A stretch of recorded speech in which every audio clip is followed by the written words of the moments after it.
Hi, Stephen here for the Idiot Quilter, and here's another interview in my series of interviews with subscribers. Enjoy!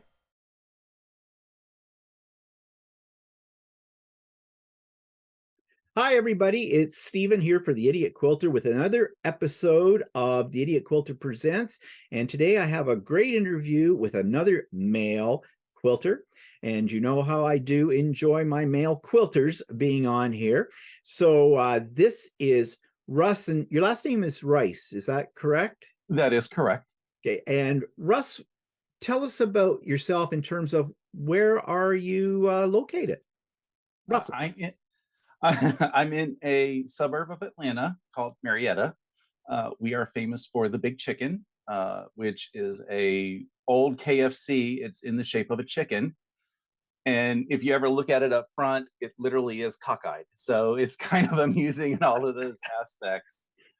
I've been here in the Atlanta area for almost 22 years. Previously, I lived in Massachusetts, a few years in Western Mass, a few years in the Boston area, but I did not like the snow. Having grown up in South Carolina, snow and me just does not combine. So I ended up moving down here when my employer up there was starting to go belly up with the dot-com bust. And I've been down here since. Well, if you don't like snow, you certainly wouldn't like where I live because right now we have snow. And I live in the warmest part of pretty much of Ontario, Canada, and and we've got lots of snow and it's right now it's -6 degrees Celsius. That's actually shorts weather. Yeah, we've been around that area here. The whatever the polar vortex Yeah, that's the come polar through, vortex. it's gotten. Uh, I forget what the numbers were, but they were around. I know at least one time when I was editing a video the other day, one of the temperatures I think was -6 Celsius. So yeah, it's been cold, and I don't miss the cold. I No, mean, well, I for don't like me, it much either anymore. about 35 is my end of shorts weather. But when there's a wind, then it's going to end up being worse. But when it was -7 Fahrenheit wind chills, I was like, no. But my puppy dog still wanted to go outside. So we still Yeah. went around. Of course they do. So let's talk about quilting then. How long have you been quilting? In about 2 weeks, it'll be 14 years. Wow. You should be interviewing me because I've only been quilting for five. With that. So how'd you get started? And I use quilting loosely because when I started, it was just piecing. Oh, Uh, it was a large number of years, I think, before I got my first top flimsy. I think they're called. yeah. Some people call them. It was several years. What happened was a coworker of mine at my previous employer. She found out roundaboutly that I'm gay, and she jokingly said, "You could come quilting with me." And I was like, "I don't know if I'm that kind of gay."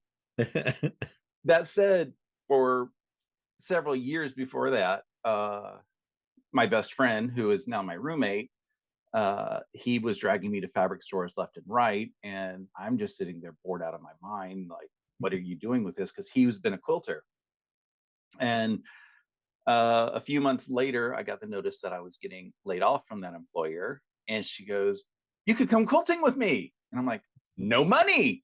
So I was fortunate enough to get a job offer with my current employer about 5.5 hours after my employment ended in my previous job. So very fortunate. And with the severance that I was getting at my old job and the um, actual salary at my new job, one, I took a visit to my family, but two, I said, maybe I'll try this quilting thing. So I went and I bought an $89 Kenmore sewing machine and went to Joann's with a whole bunch of coupons and bought rotary cutters and scissors, thread, and mats and everything. And in January, I went to my first Saturday sampler with her. It's at a local quilt shop. They start programs in January and June. Now it's shifted to February and August thanks to supply chain issues. And I made my first quilt block. It was a Saturday, like this. It would have been the third Saturday in January. I made my first quilt block, and it was a lot of fun. So I'm like, okay, maybe I'll give this a try. Yeah. Well, you talk about buying your first sewing machine at cheapo. That's what I did too. Saw one at Costco, and I wasn't a quilter, didn't know anything about quilting. And I saw this cheap sewing machine. I think it was a Brother. It had 50 decorative stitches. And I'm thinking, because I was a paper crafter at the time, I'm Uh-huh. thinking, oh, this would be cool. I can do this kind of stuff on my paper projects on tags and that. And well, then I saw a thing. I got a brand new Cricut maker, and it had a rotary cutter attachment for cutting fabric. And they had a couple of simple little projects. So I tried those out with the new sewing machine, and I kind of got hooked. And then the sewing machine fell apart. That's how cheap it was. So I ended up buying a real sewing machine, and I discovered quilting stores. And well, I don't do paper crafting anymore. I converted my room from paper crafting to completely a sewing room. I gutted it for that. So, and never looked back. I love it. So, was there anybody in your family who influenced you? Do you have any quilters in your family? I don't have quilters in the family. My grandmother, she, when we were younger, made us all, I'll call it security blankets. Mm, So that was the only thing that she made blanket related. Or she did do a lot of garment sewing. mm. One of my sisters, she only had clothes that was made for my grandmother at one point. So there was that. My mom, I know, made at least one quilt because it was on my bed growing up. Uh, it it was put together a little weirdly because it was some sort of poly batting that she sewed directly into the seams, Oh, and there was never a backing put onto it. oh, that's So interesting. I don't know whatever happened to it in one of the moves, but I do remember that being on the bed, and I remember just seeing the seams and poly batting as part of the uh, quilt blocks. I don't even remember what design it was. So yeah, nobody in the family did any quilting. My mom crocheted like a mad woman. Hmm. If you gave her a project, she could have it done in almost no time. I had before I started quilting. If any of my friends were having babies, I would call her up and say, "Hey, can you make me a baby Afghan?" And before I even had a chance to send her the money for it, she's already sending it down to me. Ferocious one. Yeah. Yeah, But so basically, you're a first generation quilter. that's what it feels like. Yeah. Uh, yeah. Yeah, I myself as well. Well, my grandmother did a little quilting. I don't remember ever doing it. I have some of her quilts actually. But and just that first quilt that you were mentioning, the way it was constructed, that was probably constructed what in the 70s, the 80s. It would have probably been late 70s, early 80s. Yeah. Yeah, so in those days they didn't have the choice in fabrics and techniques that we have today. My grandmother did all of her quilts using like polyesters and rayons and stuff like that. And the whole bit. But yeah, we've come a long way with all of this now in the modern technology. So you've been doing this for 14 years. You must have a favorite creation. Now, I know it is hard to pick out a favorite creation. So, the way I should really word that is in your mind right now, what is something that you are absolutely loving? It's actually not difficult for this favorite creation. It I don't even remember how many years ago it was now. 2015, 2016. My sister started learning to crochet as well, which left me being the only one who didn't know how to crochet. And I was like, okay, I want to learn to crochet. So instead of doing this whole let me learn and then eventually find projects to go to, I said, let me find a goal project and learn to get to that goal. And as I was searching for beginner Afghan projects, a picture came up and I just stared at it for a minute. And I said, that kind of looks like a quilt block. Hmm. And I looked at it even further, and it was a quilt block. It was, I guess it was like the Afghan stitch, and then they cross stitch a quilt block shape on it. Hmm. And I sent it to my mom and said, "Hey, do you want to do a trade? I'll make the quilt block, and you make the Afghan." And she goes, "Oh, that would be awesome." So I surprised her that Thanksgiving by going up, and we went up to some fabric shops and found some fabric for the quilt. Went through yarn shops and found yarn for the Afghan. And I bought everything and said, okay, as soon as we get it done, we'll get it done. And I managed to get the quilt top done after a few months. And I brought it to a friend of mine who has a long armor and said, can you base this? I think I want to do domestic machine quilting on it. And he basted it on the long arm, and it just sat and sat and sat. And I finally said, okay, I need help. And we brought it back to his place and got it loaded back on the long arm. And I did the long arm stitching. Hmm. I followed a pantograph on the little computer screen, and I had no idea what I was doing, but it came out pretty cool. And I surprised it with my mom that Thanksgiving. So she was mad at me because she didn't have the Afghan done. She had all the squares done, but she didn't have them pieced together. And 3 days later, she had everything pieced together and she gave me the Afghan. And I have pictures of uh, her holding the quilt that I made and me holding the Afghan that she made, and they're both matching. And she passed away a couple years ago, so now I have both of them, and that I think is my favorite because it's the first quilt that I did everything from beginning to end myself. So I did the fabric picking out. I did kind of did the pattern design because I had to base it off of something. So I had to figure out the yardage and everything. I did the quilting on it and binding and everything. So every stitch in that quilt is mine. It was the first one that I completed. I have a matching Afghan from my mom, and that I think is going to be my favorite forever. I mean, I'm going to have other second favorites throughout the process, but there's no way that that one's going to be top just because of the memories behind it. Yeah, yeah. I was going to say this is a connection to your mother. You know, you worked together, and she did her thing, you did your thing, and out of that, so yeah. And I think that's yeah, I can see why that would be your favorite. A lot of reasons for that one to be your favorite, really, from what you said. So that brings me to what type of quilter would you describe yourself? Now, this is really kind of labeling, and you know, when you start to label things, it's not black and white, it's shades of gray. So what I mean here, do you lean towards more traditional designs, or are you more into modern, or do you like freeform or experimental? I would say you like experimental with what you just said about your favorite quilt.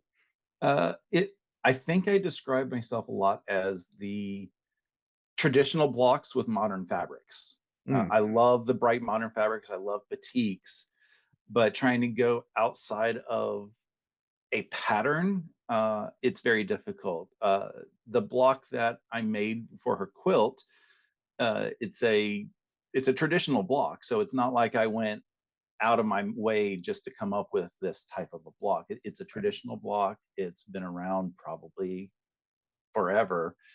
So I like the traditional. I like the pattern. I'm amazed by all the freeform stuff. I've seen a lot out there at quilt shows and then on YouTube channels where people are like, "Well, I don't know what I'm going to do. I'm just going to start cutting," and they come up with these yeah.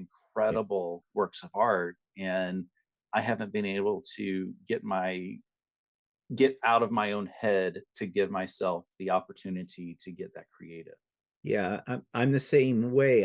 I love the modern ones, but when I try something like that, I get discouraged very quickly with it because I just don't know what to do with it. I need to follow a pattern. Yeah. for the most part. And even with a lot of the modern quilts where you have a lot of negative space, Yeah. that's perfect for quilting.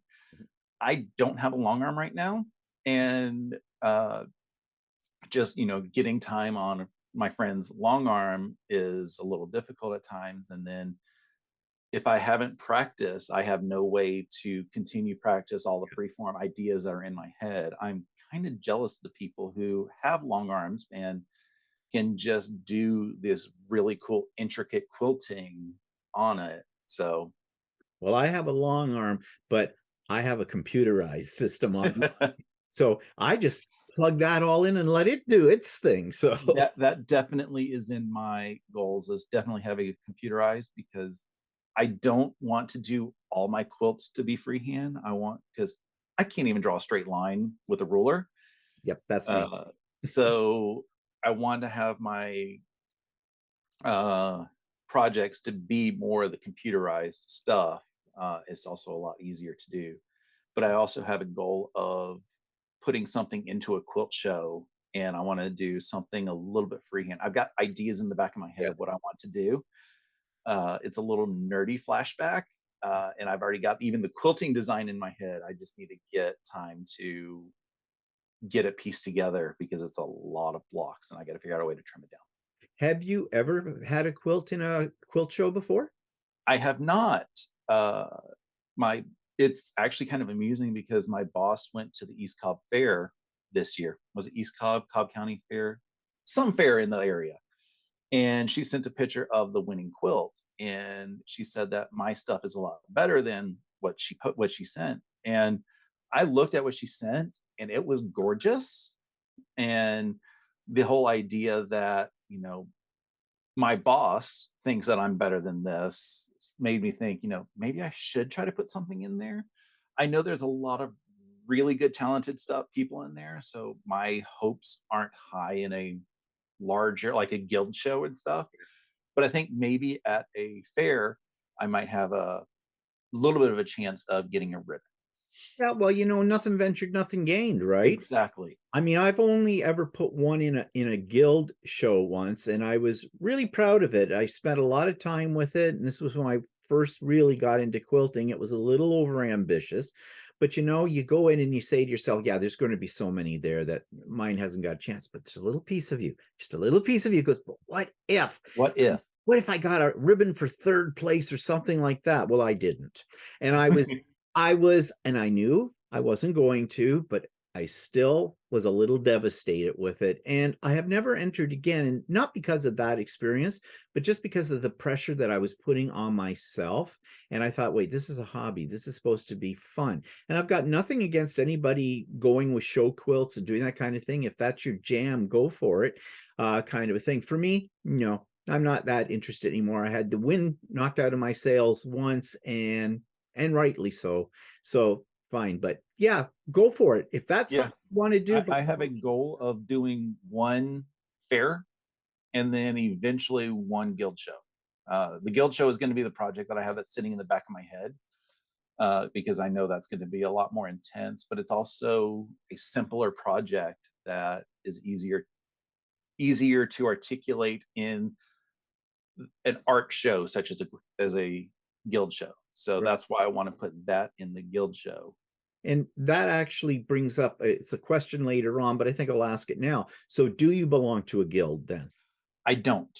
I know that there's a couple guilds in the area. Uh, I'm I'm very much an introvert. So going out there to guild shows and then trying to get myself put out there, that's difficult. Getting myself out on YouTube has already been enough of a challenge. And I think maybe as I get myself established in YouTube and get more comfortable with the talking, then I might join a guild, because then I'll have in the back of my head, the whole small talk ideas of what you can talk to people about. Yeah. But just going out there, when I go, just like yesterday at Christmas at Friends, I was basically a wallflower, because I don't know these people, and I'm not big at just randomly talking to people. I'll talk to people once I get there, but I'm not going to go up to somebody and say, "Hi, how you doing?" I think a lot of us that are quilters both men and women, I think we are a group of introverts too. But the one advantage of going to something where everybody is talking the same language about quilting and that, I have found that that's really helped. I mean, I am an introvert as well to a certain extent, although I have learned because I was a school teacher. So, you can't be an introvert or and teach Yeah. effectively. So I had to learn how to do that. And YouTube has helped with that. And when I was just going to say, I don't know if you have several different guilds that you might be able to choose from in your area, but guilds are like people. They do have a certain personality, and it's not always a positive personality. I did belong to a guild, and I left the guild after a couple of years because I found that they had a thing. I was the only man with 100 women, and many of the ladies were extremely nice, but the people on the executive, which actually got me on the executive because they needed a secretary and they kind of volunteered me for it. um how do I put it gently? They were nasty. They were right down nasty. And they were really, it was like I felt like I was invading their territory. So I left the guild because I couldn't put up with that anymore. But that's not to say all guilds are like that. And Uh-huh. you need to shop around if Yeah, you have I've the ability heard to. stories. Friend of mine had a uh, sewing shop, a machine shop in uh, northern Georgia area, and he would tell stories about how things just got a little catty at times. Yeah. And Mhm. I mean, in my opinion, most quilt shops and machine shops are small businesses, so I treat them like small businesses. I don't care about the coupons. I don't care about all these other things. I just want to make sure that you get the support that you need, and I would rather support shop local than going to the big internet shops. Yeah.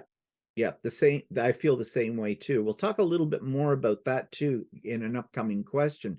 But before I forget to ask you, I see that is this your sewing area that you're in right now? This is it's a little bit of a mess right now. I'm trying to get They it always are. reorganized. We constantly are reorganizing. It doesn't matter. If you Well, show me a neat sewing area, and I'll show you somebody who doesn't sew. that is very true. But a lot of my reorganization right now is trying to get it so that I can, get cameras set up, and because I've got walls on both corners over here. So it's a little difficult to try to get a full camera set up just to have something sitting. So anytime that I've been doing filming, like for Vlogmas, my laptop comes up, comes down, comes up, comes down, and I'm just bought a swinging arm that I think I can connect in the back over there to help with the bringing up and bringing down setup.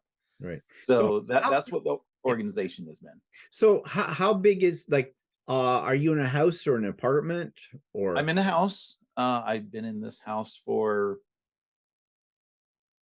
I've lost track how many years. It's been a couple years longer than I've been sewing, so maybe 15, 16 years. And this room initially was my office.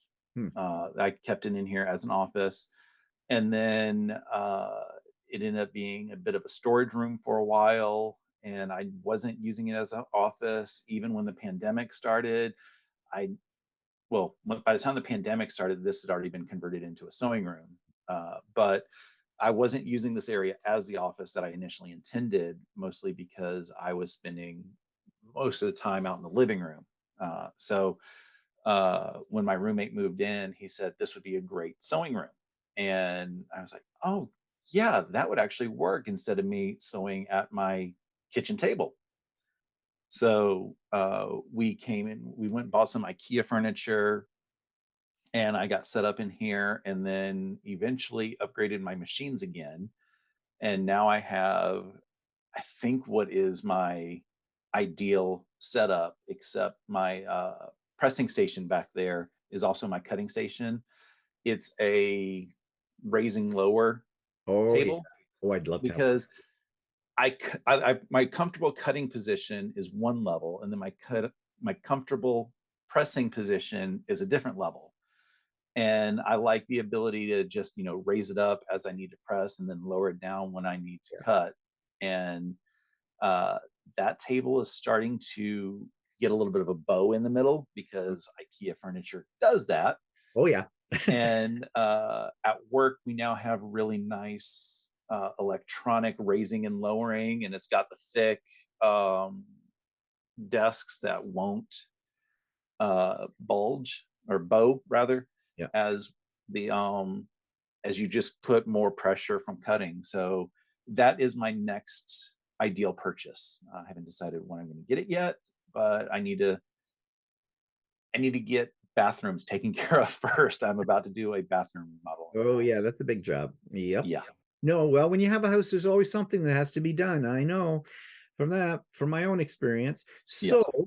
you were mentioning equipment and that. So what do you have for equipment? What type of sewing machine and how many sewing machines? Because we always have more than one. I think I have 5 sewing machines in my house. They range from my everyday machine here, which is a Brother BQ 3050.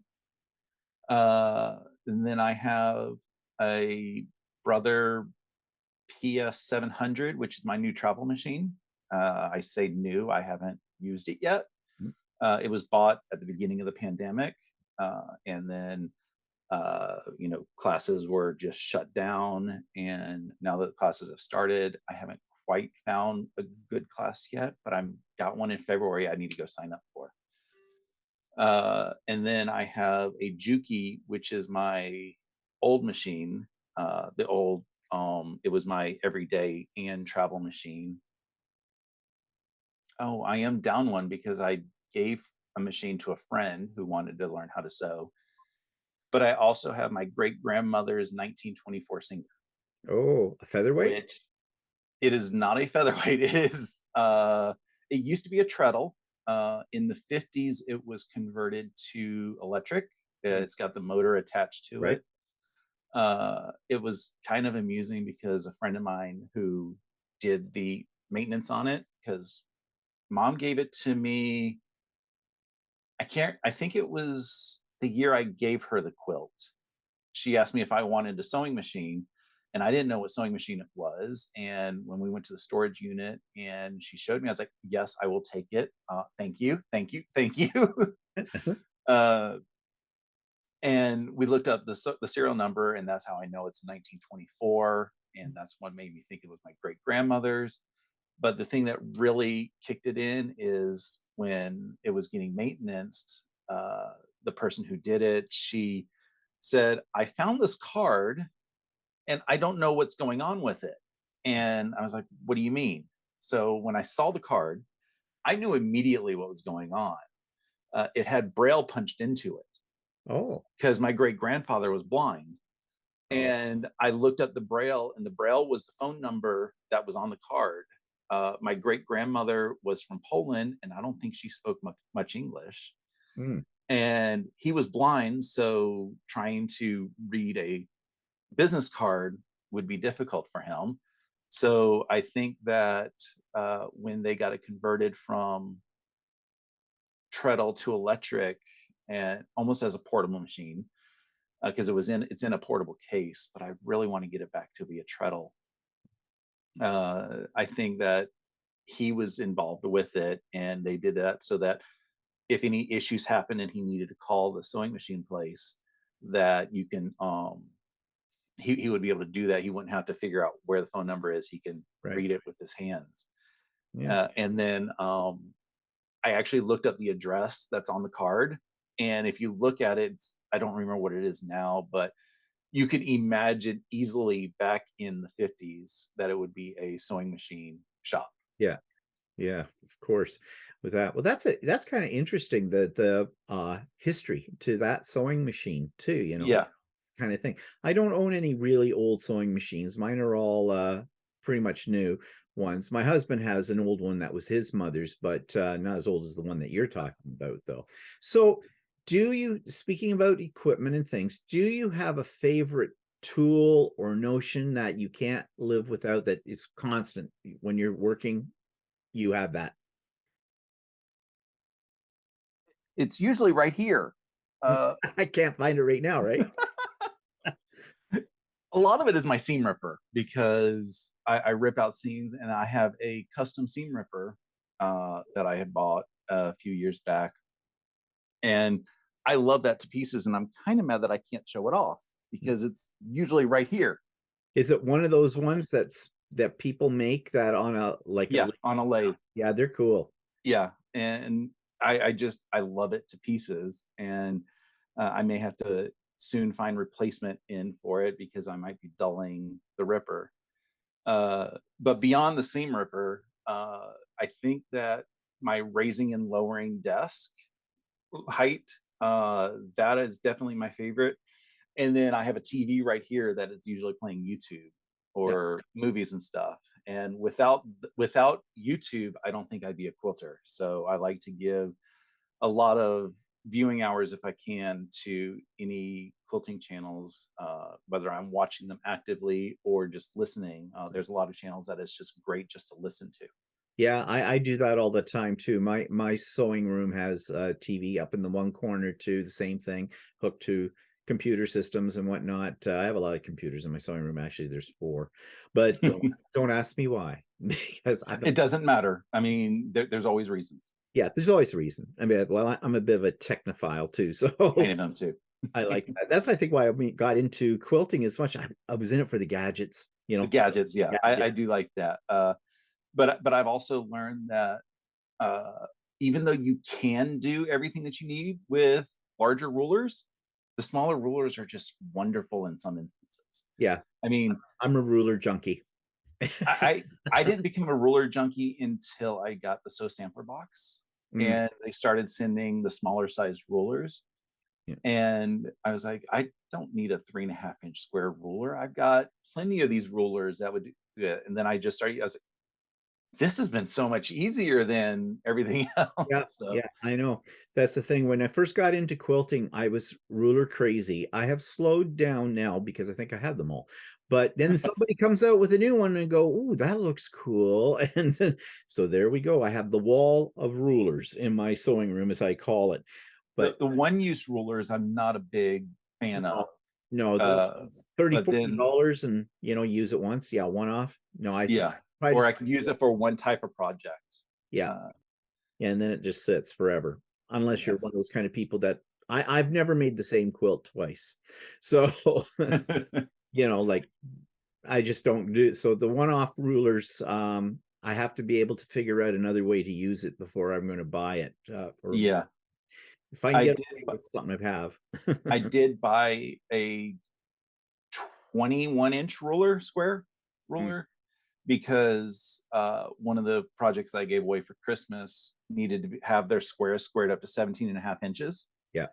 And that was very difficult to do with the couple rulers that I had. I mean, I had them lined up side by side to get the bigger dimensions, but it still came out a little wonky. And I know that I have a couple other projects that need to be squared up that big. So I just said, I'm going to buy the bigger ruler because I want to get it done a little bit better next time. Yeah, yeah, I've got one of those big rulers too, and they're not cheap. But No, it wasn't. I don't regret buying it because you do get situations like you just said where you need one that size if you want to keep things square with it. So if you had all the money in the world, is there one piece of equipment that you would invest in? I think I know what the answer is going to be from what you've said earlier. If you think that it's going to be a long arm, you are Yeah, correct. that's what I thought. That's what I figured. uh, the problem is I don't have the space anywhere in my house for a 12-foot frame. Yeah. Uh, spoiler alert, I think I'm getting one in January. Oh, so you found the space. Well, I found an 8-foot space, and a friend of mine is looking to get rid of his long arm, and I'm sorry, one of his long arms, not his only long arm. So he still has his other long arm, and it's a really good deal of a price. Yeah. And I said, I really want it. I spent about 2 hours measuring every single room in my house to say, where can I fit it? And there is one area that I can fit the 8-foot frame. Uh, the way that he has it, it could either be 8 or 12 foot frame. Mm. So I've got a place that I can do the 8-foot frame. Uh, my local quilt shop also sells the parts, so I can buy the 10-foot frame if I wanted to put it in a different room Yeah. and do larger projects. But I've gone through my project history, and of all the projects I've done in the past, all but one can fit on an 8-foot frame. And I've got like 5 projects in flight that cannot fit on the 8-foot frame. Well, you know But what size you're going to be making once you get the long arm, don't you? no, it's still going to be the full queen size, that because that's the goal of what those projects are going to be. I can probably either rent time on the long arm at the local quilt shop, or my friend that's up in North Georgia, he still has his other long arm, which is got a 12-foot frame, might even be a 15-foot frame. But he's got the large size so that he can do the quilting on them. It's just going to be an edge to edge pantograph. So Yeah. when they get to be that large, I think just an edge to edge, Yeah. just so that it adds to the pattern, but doesn't take away too much when you start to do the um, custom designs. Yeah. And when you've got something that big and you're doing the custom designs, you got to be prepared to spend a lot of time doing it. And, sometimes that just gets tedious. Yeah, You just want to be done with it now. I've spent this much time on this quilt. I am done with it now. So, I but think my version of custom designs a lot is probably going to be windowed pantographs, where I have a quilt block that I want to accentuate, and I'll do an edge to edge and then put a different design in the quilt yeah. block. Yeah. Yeah, I haven't done that yet. I know how to program my computer to do that. And I've experimented with a few things, but I haven't done a quilt yet with that absolutely in mind. I pretty much just let the computer do edge to edge with it. But you're talking about space. I had the same problem. I mean, well, first of all, you have the problem of the price because they're like I Yeah. had a really nice new car with what I Hmm. spent between the long arm and the computerized system, right? Yep. And in Canadian dollar, these are Americans. Mine's an APQS. It came from the States. And okay, so $40,000 for me is like $10 American with the exchange rate. That's what it seems like. Not quite, but that's the way it is. But we did some measuring too to figure out where it was going to go. And that's why my craft room was not my sewing room. I had a separate area in the house. I shared it with my husband's workshop, and I kept encroaching, kept moving more stuff into that area, and he had this old table saw, and he came up with the idea. He says, if we buy a long arm, he says, we could put it in the workshop. And I said, but what about, he says, I never use that table saw. We'll get rid of that. And I said, okay, well then I get rid of the sewing room out of there, got my craft room, redo it as the sewing room, and lo and behold, we all have a long arm. And a lot of money, a lot of thought, huge learning curve, especially Hmm. for the computer part of it, more than anything, but worth every penny of it. I love it. I've got one sitting on there right now. Just before we came on together on here, I was just finishing up an edge to edge design, or well, the computer was, but for that too. Yeah, But my initial goal was to build an addition to the house that would be my sewing room. yeah, Not that I know what this room would become after that, but the design that I have in my head would be that it would be large enough for a long arm, the 12 that foot would be frame long ideal. arm. Yeah, But that was going to be probably about 7 to 10 years down the line once I yeah, got enough savings put up for it. yeah, So I think that getting the long arm now is a good idea, and it can be turned into a 12-foot frame. yeah, I'm going to have all the parts to make it a 12-foot frame whenever I build out the extension. But yeah, we'll see what ends up happening. But yeah, I think that I am at 99% chance that I'm getting the yeah. Well, do it. long arm. Just do it. Just do it. I like enablers. Yeah, I know, and I'm good at enabling, but I get really more people enable me most of the time. So that takes me to we've already talked about equipment, we've talked about guilds. So do you have a favorite? You were talking earlier, you like to support the mom and pop stores. I like to do that too, but do you have favorite stores for your supplies and materials? And do you go on the internet and buy things? I do have a couple favorite stores. Uh, the store that got me started is a local shop here in Marietta called Tiny Stitches. It that they have a lot of both modern and traditional fabrics in there. Uh, it's a very large shop. They don't have everything, but it's very few shops that do have Yeah. everything. Uh, but if I'm looking for something, or if I get a sew sampler box and I'm looking for the extra fabric that belongs to it, 95% of the time I can go to Tiny Stitches and get what I need. They do have a few notions there as well. They teach classes, so anything that's involved in their classes they have available as purchases. Right. So that's really great. There's a really small shop up in Kennesaw, the next town up, called Cottontails, which I really love. Uh, they last year went over to they basically changed ownership to a new person, and she's been treating it very well. And I love a lot of their fabrics. They have a large batik section, so if I'm doing a batik project, I know where to go to get my batiks. And then finally, up in Cumming, Georgia, which is about a 45-minute drive, but totally worth it, is Threadbare Fabrics. They have an online presence as well. Don't go there if you're claustrophobic. Oh. Uh, they like you walk in and you have bolts just kind of in on you. Oh, The aisles are barely able to be walked through, but if you're looking for something, they probably have it. In fact, I made stockings for the house earlier this month, and I looked at a fabric bundle that I had, and I was like, that would be kind of cool to have in stockings instead of what I did. And I was like, wait a second, I bet Threadbare has it, because I was looking at a Bonnie and Camille fabric yeah. bundle, Mhm. and I was like, I bet Threadbare has vintage holiday still, because I remember last time I was in there, I saw a couple bolts. So I went online to see if they had any bolts, and they did have some fabric left, and they were closed this week.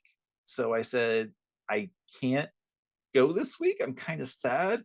So I purchased online. So I feel like even though I purchased online, I Still better than that. purchased local, and it arrived like 2 days later, just because they just had to process it and then get it into the mail, and it got to me. So it's wonderful if you have to just purchase and they're kind of around the Yeah. corner.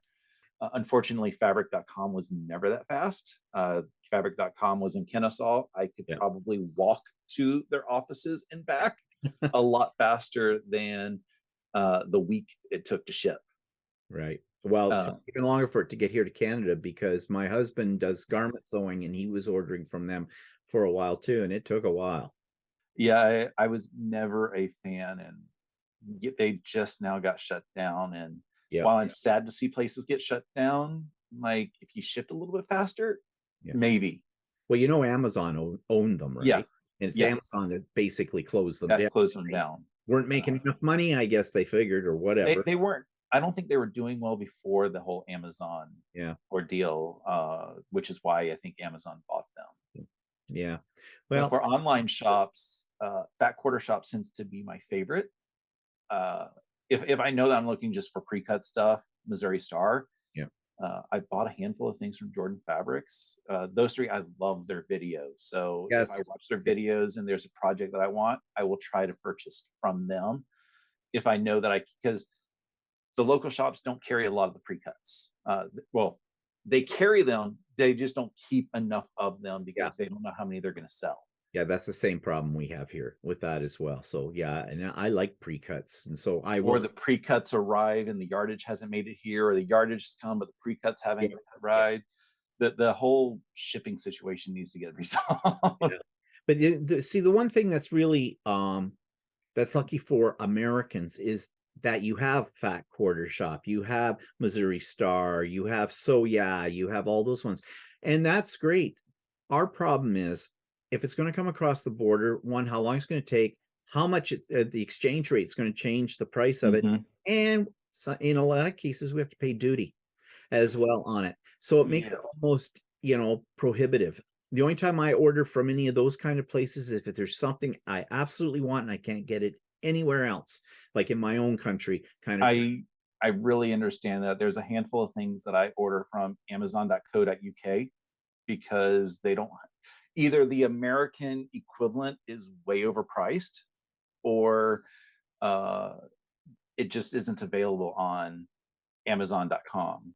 And it's a lot of British TV series. I love a lot of the British comedy, and I've ordered things, and I'm like, why are, or there's even shows that are cheaper ordering in Amazon.co.uk and getting it imported here than buying the US equivalent. I've never tried to buy anything from Amazon UK before. I should look into that a little bit more because I'm also hearing that shipping from England right now is pretty fast. It People, is. I ordered something just before Thanksgiving, and it arrived in like 2.5 weeks, yeah, well, that's which expected surprised me. to take longer, yeah, with it. I should look into that a little bit more.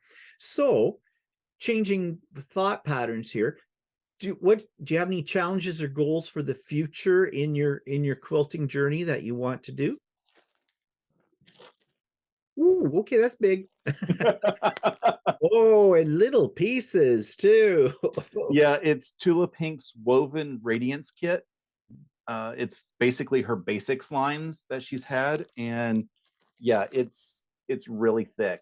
Oh, Uh, it's a lot of cutting, mhm.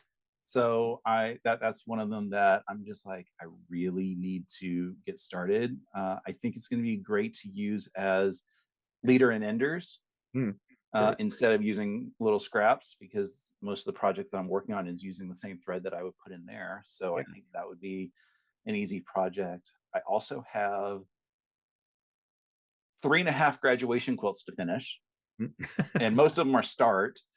My sister, my niece, my sister's best friend, and my other niece are all graduating in 2025 from Oh, college. So when my nieces graduated high school, they got twin size um, quilts for their graduation present. And I decided that for their college graduations, they're going to get queen size. If they're crazy enough to get a king size quilt or a king size bed, I don't know if I can support making a king size quilt. But at least with the queen size, they can have something that when they move out on their own, it'll fit on either a full or a queen size bed. And I've got one of the patterns, or one of the centers done. It just needs borders. And then I've started doing the cutting for the second one. So you kind of work on multiple projects at the same time. multiple puts it small, yes. Yeah. I tend to do that too because, squirrel. Okay. Yeah, when I drop things off at the long armor, it would, I drop off between 7 and 10 projects at a time, and it seems to be every 6 months it's 7 to 10 projects. And a bank loan.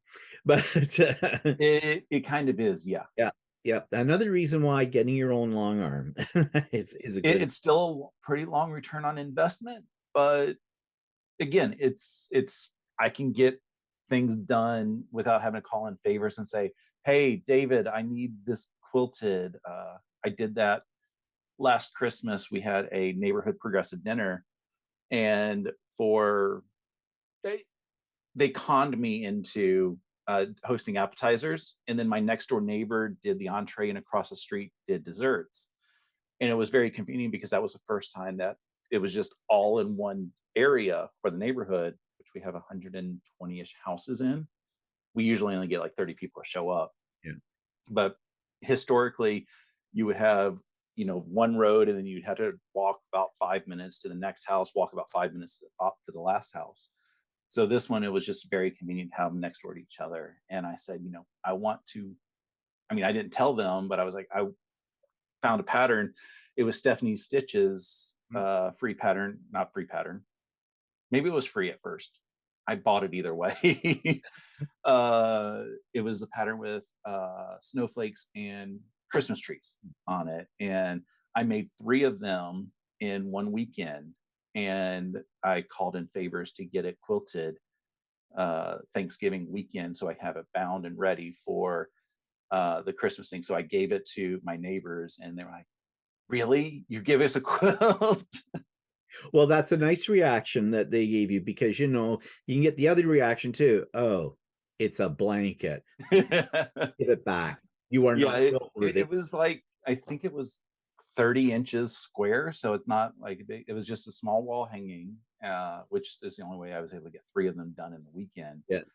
But yeah, they were excited, and uh, the 3 of us were supposed to host it again this year, but I had to back out at the last minute when my aunt passed away right after Thanksgiving. So I didn't know what plans were. I didn't know if I would have to cancel. So I was like, I need to let you know ahead of time. And then later found out that plans are going to be in the spring because Massachusetts cold. You don't want to do Yeah. things in the winter if you can hold out.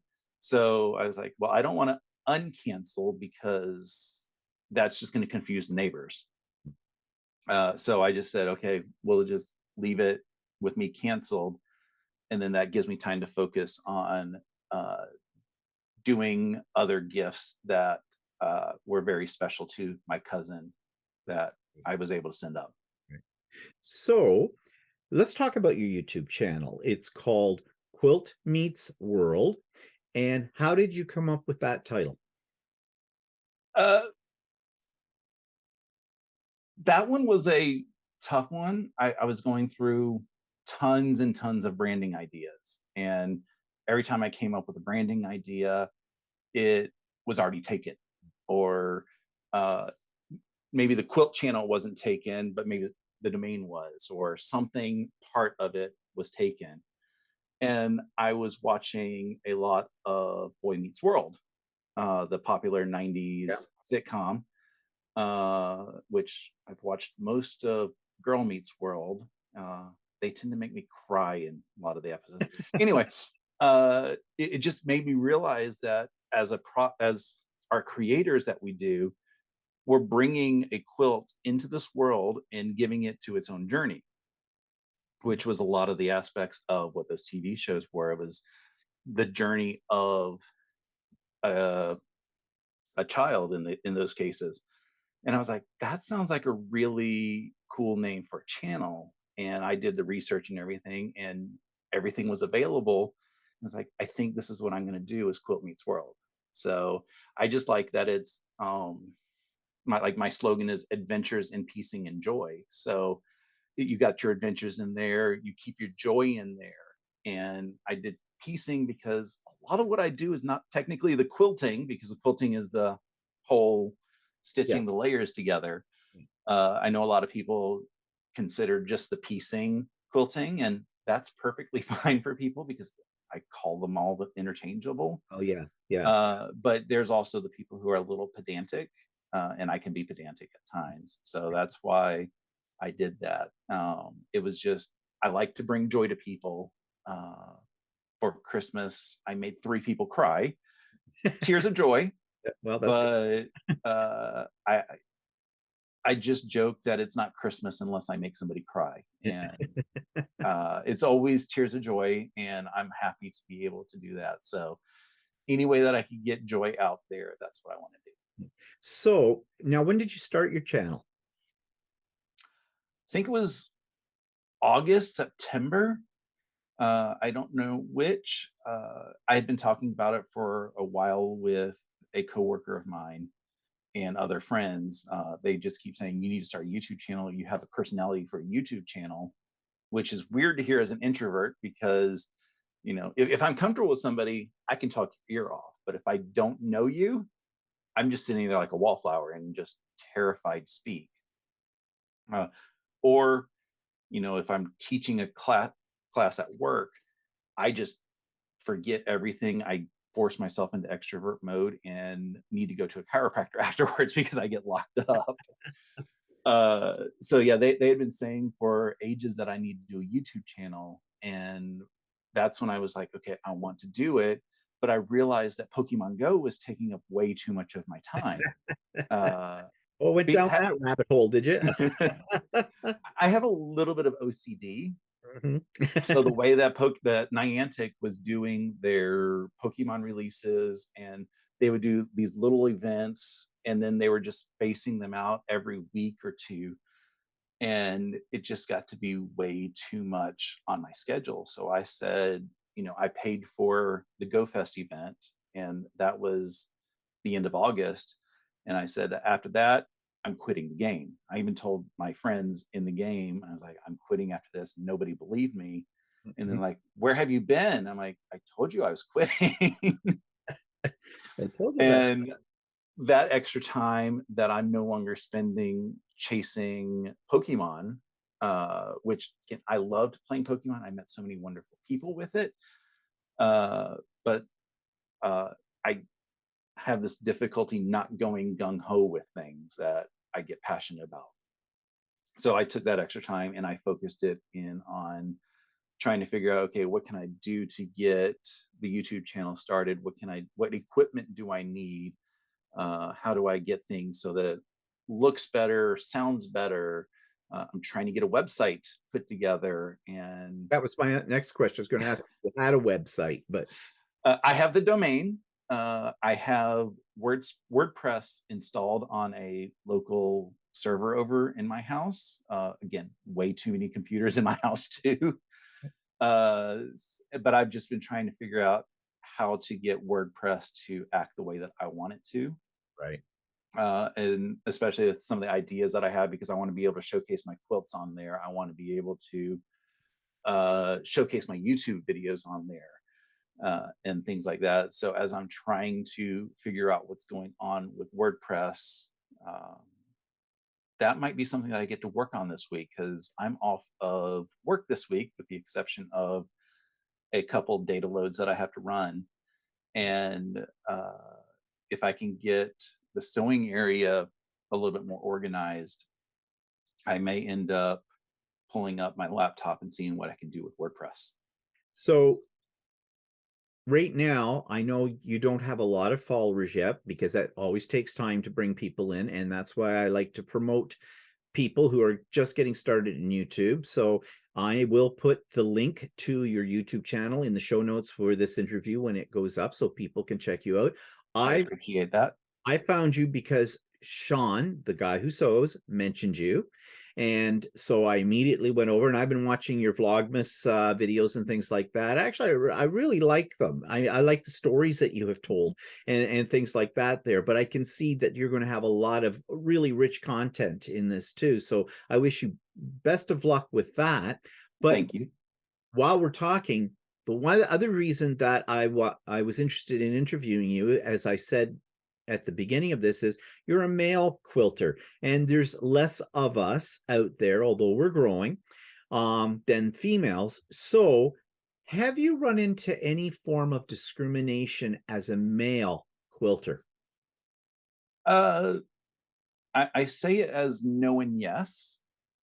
The shop that I go to, once they got to know me, they love me to pieces. But every now and then, I'll be in there shopping, looking for something, and one of the females in there will be like, "So is your wife here quilting or something like that?" And I'm like, "No, I do it." And then they get a little bit shocked, and then I'll pull out my phone and I'll show them a handful of projects that I've recently worked on, and then they just look at me and they're like, "Okay, so you really are serious." Yeah. So it's you get typecast Yep. as the husband who doesn't know what he's doing, or maybe the husband who is looking for something for a project for to work on for his wife to work on. Uh, so I do get those every now and then. Yeah, I think we all have as male quilters because I hear the same stories over and over, and I've experienced that myself as well. But once they I get to I know think the you, cool they're pretty thing though is and this actually happened again Friday when I was at the shop. There was this one person. So I started with Saturday sampler programs, and I've continued to do the Saturday sampler programs every month with the local quilt shop. And at the end of the, like, what the program is you sign up, you get your first quilt block after you pay your sign up fee. And as long as you complete the quilt block in the following month, come to one of their specific sampler sessions, listen to their infomercial, and show your completed quilt block, your next block is free. So Hmm. hypothetically, you can get a full 12 months of a sampler for the initial registration fee, which I think is about $15 right Well, that's a bargain. now. It is severely a bargain. You have to pay retail price for their finishing kits, but I mean, you're still getting Still a, good. a twin size quilt usually for usually under $70 for the top. Yeah. And I showed and told this quilt. I think it was back in September, and one of the people who saw it, she did not realize that you can do a quilt out of just a block.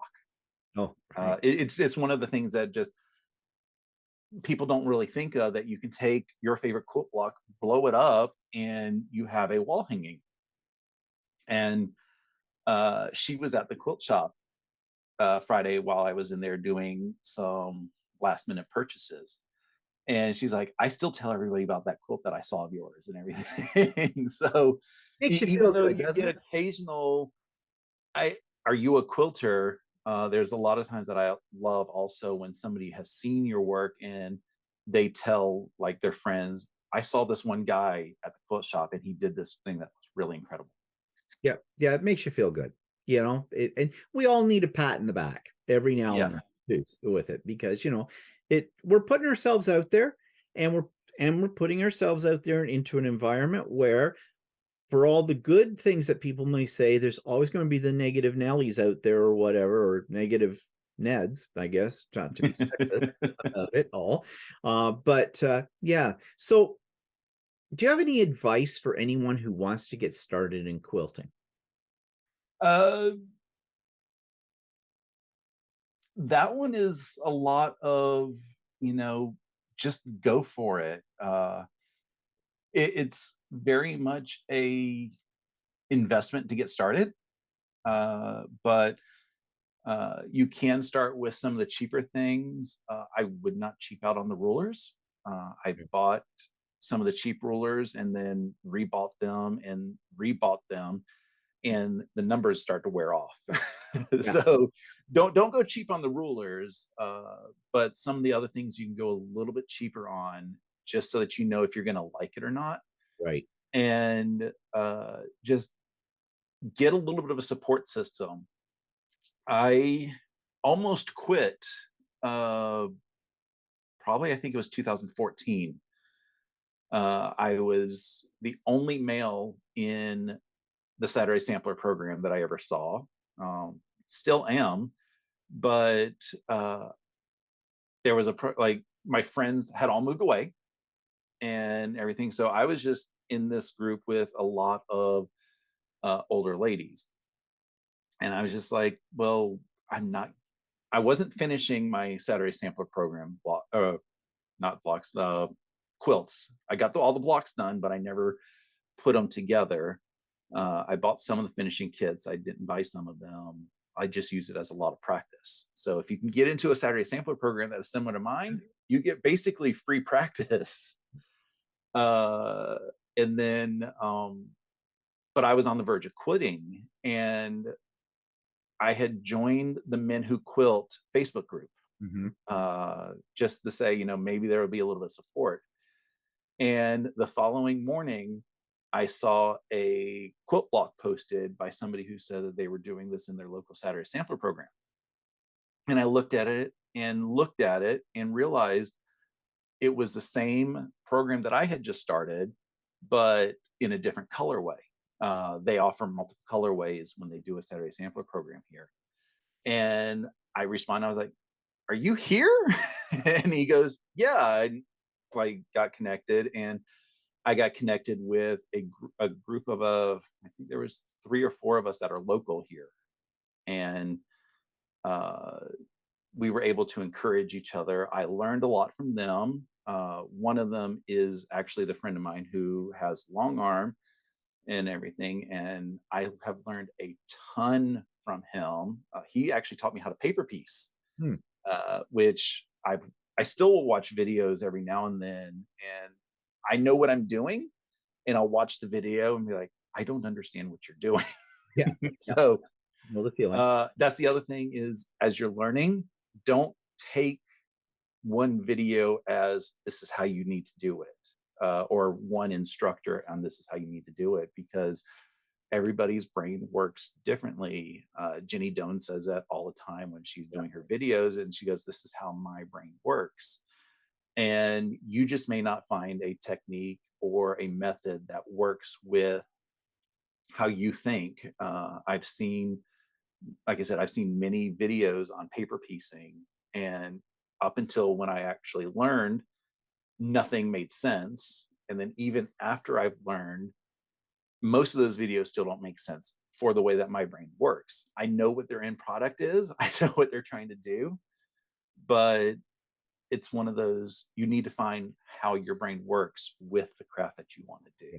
Yeah. And So, that's what I love about YouTube is there's so many videos out there, so many techniques out there. so basically, what I'm hearing you say is be fearless, give it a try, do a little background research, see if it's right for you, and just trundle on with the Yeah. whole business. So Yeah, fearless is the big thing. yes, And yeah. I learned this with when I did one of my domestic quilting classes.